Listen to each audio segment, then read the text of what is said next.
نیکې هیلې د ام سی یوټیوب چینل درنو لیدونکو او اورېدونکو هیله لرم چې جوړ او روغ به یاست. نن درته د واتساپ دوه خوندور او نوي او تازه سیټینګونه ښایم. هیله لرم چې د خوښۍ وړ به مو وګرځي. راشئ دوستانو، تاسو ټولو تر مخه واتساپ ته کله چې خپل واتساپ ته راغلی دوستانو، تاسو ته کله چې واتساپ راکولاو شو نو تاسو دلته څنګه وکړئ، د خپل پاس 3 لاینز ته راشئ.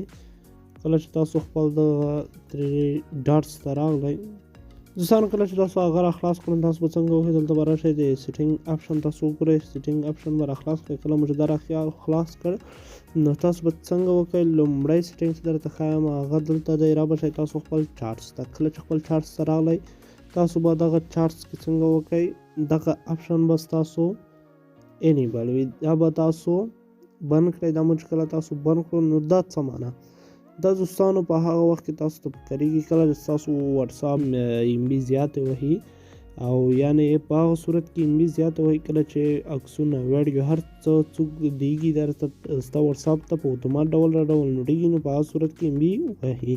نو دا به تاسو آف کړئ تر څو هغه عکسونه شیان په اتومات ډول نشي را ډاونلوډ. که چېرته ستاسو خوښه وه را ډاونلوډ یې کړئ، که نه پرېږدئ.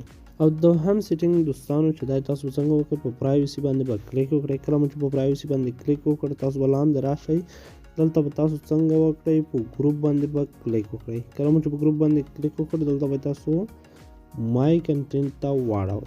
کله مو چې دلته واړول نو دوستانو هغه کسان به دلته انتخاب کړئ، کوم کسان چې ستاسو زړه غواړي چې ما د ګروپ ته ایډ کړي، نورو ګروپونو ته، کوم کسان چې زړه مو نه غواړي هغه پرېږدئ.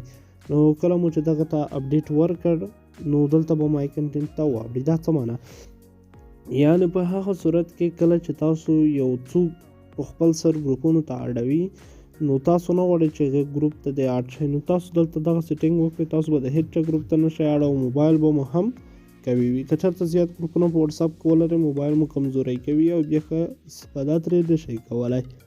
نو دوستانو دغه ویډیو هیله لرم چې د خوښې وړ به مو ګرځېدلی وي. تر بل ویډیو مو په خدای سپارو. الله په امان، ښه وختونه.